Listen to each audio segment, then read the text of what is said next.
Hafızayı kuvvetlendirmenin temel yöntemi hafızlıkta işe yarar.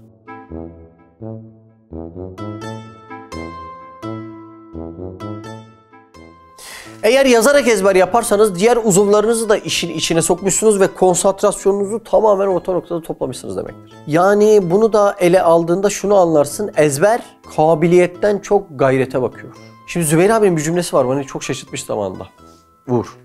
Zübeyir abi böyle hızlı ezberleme değil, zahmetli ezberlemenin daha iyi olduğunu söylüyor. Şimdi sonradan fark ettim, böyle analiz ettim. Beyin yeteneği çok kuvvetli olan ve hızlı ezberleyen insanlar ezberleyebildiği bilgiyi teorikte, nazaride kalıyor ama günlük hayatta kullanamıyor. Ama mesela bir cümle bugün öğrendin ve o cümleyi ezberlemekte zorlanıyorsun. Yazdın, çizdin, 3 gün tekrar etmek zorunda kaldın. O 3 gün boyunca sürekli o cümleyle haşır neşir olduğundan etrafında gerçekleşen bütün olayları, hatıraları, vakaları, durumları, krizleri, travmaları o cümleye bağlayabiliyorsun ve cümle artık bir anlam kazanıyor. Yani böyle ezberlemek zorunda olduğun bir cümle değil, anlam kazanan bir cümle oluyor artık. O yüzden biraz zahmetli ezber, ezberin kalıcılığını hatta manalaşmasını, yani asıl mana nedir odur yani. Ezberde mana ne? Bir gaye, bir hedefe gitmek. Onu kuvvetlendiriyor işte. O çok iyi. Hafızanızı kuvvetlendirmek isterseniz harama bakmamak bu işin en başında gelen temel kaidedir. Zira haram nazar nisyan, yani unutkanlık verir. Ne zaman haram sayılan bir şeye baksanız hafıza kuvvetliniz olumlu yönde giderken onu bozacak çok fazla parçayı, partikülü zihninize, hafsalanıza eklemiş, zihin fabrikanızı darmadağın etmiş olursunuz. Hafıza kuvvetlendirmek için abur cubur bilgilerden kendinizi kurtarmak şart. İnsan gereksiz kişi ve bilgilerden kurtulduğu anda bir uzlet haline kapanır. Koronavirüsü gibi değil mi? Uzlet ne oluyor yani? Artık dışarıda bilgi girişi olmadığından içeriden gelenleri duymaya başlıyorsun. Fıtratına yöneliyorsun. Yani aslına yöneliyorsun. Her şey aslına rücu eder diyor ya. İşte onu sağlayan şey uzlet hali oluyor. Şimdi içinde bulunduğumuz vakada biraz böyle değil mi? Yani kişilerin kendini sorgulaması için. Komedi gibi yani. Filmlerde yazsan millet inanmaz şu an yaşadıklarımıza. Spor salonları kapalı. Tavuk dönerci kapalı. Kafeler kapalı. Herkes uzlette. Artık içine dön. Kainata geliş amacını tam anla ve seni göndereni tanı. Bu manalar var. Başkaları tarafından sürekli hazırlanan ve sunulan bilgilere esir olmuş birisiysen, yani her geçici gündem ile senin de gündemin değişiyorsa ezber yapman çok zordur. Çünkü hayatına sabiteleri geçirmen imkansızdır. Gündemden etkilenmeyen diğer bünyeler ise zihin sağlığınızı koruyabilmek için hafifçe yalnızlaşabilirsiniz veyahut yalnızlaştırılabilirsiniz. İnsanlar sizi garipseyebilir. Endişelenmeyin, normaldir. Hakikat adamının hayatında her zaman bir parça yalnızlık olur. Arada sırada yadırgandığınız da olur, ne bu haller diye. Normaldir, endişe etmeyin.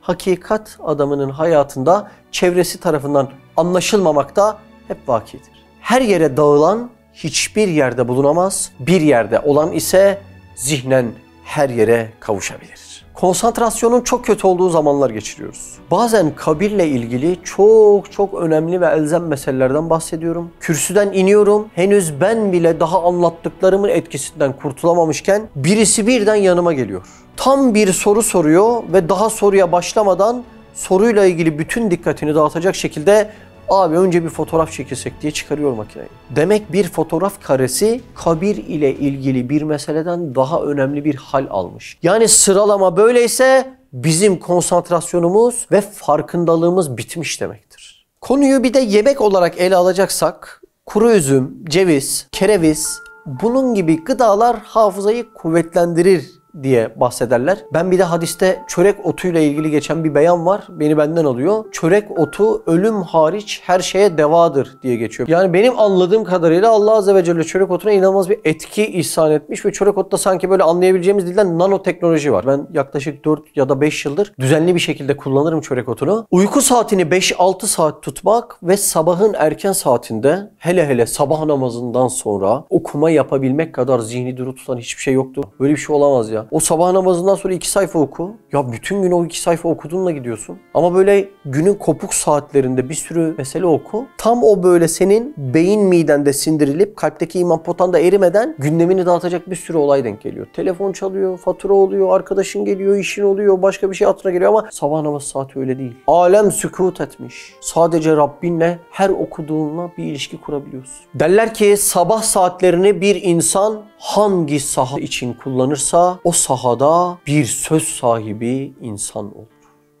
Öyle diyorlar. Bir alanda derinleşmek istiyorsan onun vakti sabah namazıdır diyorlar. Ezber yapma kabiliyetine sahip kişiye sorulacak en önemli soru da şudur. Azizim, sen bu ezberi yapacaksın ama amacın ne? Mesela bir ansiklopediyi ezberlesen ne olacak?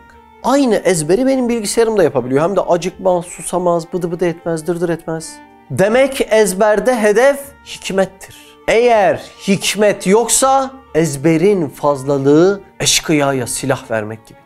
Öyle olmuyor mu? Mesela Kur'an ne diyor? Kitap yüklü, merkep diyor değil mi? Eşek diyor yani. Okyanusta çok yol yapmak, limana varmak manasına gelmez. O yüzden bir insanın hafsalasına bir sürü bilgileri alması onu kullanabildiği manasına da gelmez. Biz şehrin içerisinde gece vakti yıldızları göremeyiz. Bunun sebebi yıldız olmadığı değil, ışık kirliliğidir. Aynen öyle de işimize yarayan bilgiyi bazen bulamıyoruz. O bilgi bizde olmadığından değil, bilgi kirliliğinden dolayıdır. O yüzden bir insanın kullanmayacağı ve hikmet dışı bilgileri sürekli ezberleme çabası o insanın hafsalasına zarardan başka hiçbir şey vermez. Zihnin inşaat metodunda konsantrasyon var. Mesela çok uzun bir beyit okuyorsun veya zihnen tefekkür ediyorsun bu uzun beyti. Burada sürekli sen bilgiyi inşa ediyorsun. Şimdi bu bilgi inşa esnasında kısa süreli geçici şeyler. Mesela yolda giderken araba plakası okuma ve ezberlemeye çalışma. Zihnim mahvediyor. Neden? Çünkü ciddi bir inşada bulunurken kısa süreli ve geçici bir bilgi gelip onu karıştırıyor, berbat ediyor yani. Kıvamı bozuyor yani. Veyahut böyle sürekli sosyal medyada şuna baksana yani. 10 saniyede 20 tane bilgi girişi oldu belki. Bizde ne var mesela? Kısa süreli bellek var. Ondan öncesinde ne var? Duysal bellek var. Duysal bellek günde takribi 10 ile 20 milyon arası bilgi girişi oluyor yani. Tabii hepsi dikkatimize çarpmıyor ama. Şimdi burada sürekli sen o inşa ettiğin bilgilere zarar veriyorsun. Bir araba plakası okusan gene ona giriyor. Bu yüzden kısa, geçici şeyleri okumak zihindeki hafızaya biraz zararlı olabiliyor.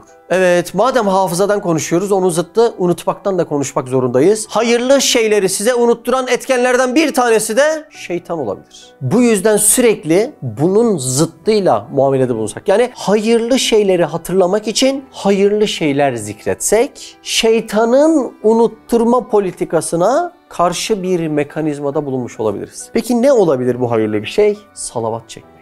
Sürekli mi? Sürekli salavat çekmek. Şeytan hayırlı bir şeyi size unutturmak istiyorsa siz de hayrı çağırarak buna mukabelede bulunabilirsiniz.